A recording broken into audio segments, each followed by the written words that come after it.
ایک مستری کی کام سے بیزاری اور اکتاہٹ انتہا پر تھی۔ اس نے ٹھیکیدار کو جا کر اپنا استعفیٰ پیش کر دیا۔ ٹھیکیدار ایک رہنما اور شفیق انسان تھا۔ اس کے پاس ایک سے بڑھ کر ایک کاریگر تھا، مگر اس مستری کی کچھ انوکھی ہی بات تھی۔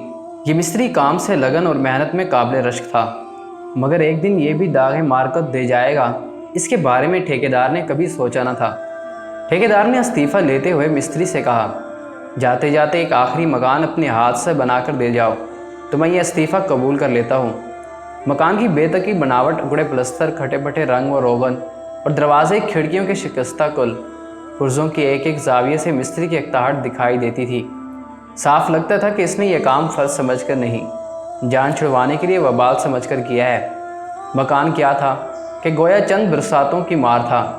ٹھیکیدار کو مکان کی چابیاں دیتے ہوئے جیسے ہی مستری نے اپنے استعفیٰ کا مطالبہ دہرایا، ٹھیکیدار نے شفقت کے ساتھ چابیاں مستری کو واپس دیتے ہوئے کہا کہ میں استعفیٰ قبول کرتا ہوں اور یہ والا آخری مکان تیرے لیے میری طرف سے انعام ہے۔ اب مستری دم بخود حالت ایسے کہ جیسے بدن میں جان ہی نہیں۔ یا اللہ، یہ کیا ہو گیا؟ میں نے کیوں اپنے کیے کرائے پر پانی پھیر دیا؟ اگر یہی مکان میرا مسکن بنتا تھا تو میں نے اسے اچھا کیوں نہیں بنایا؟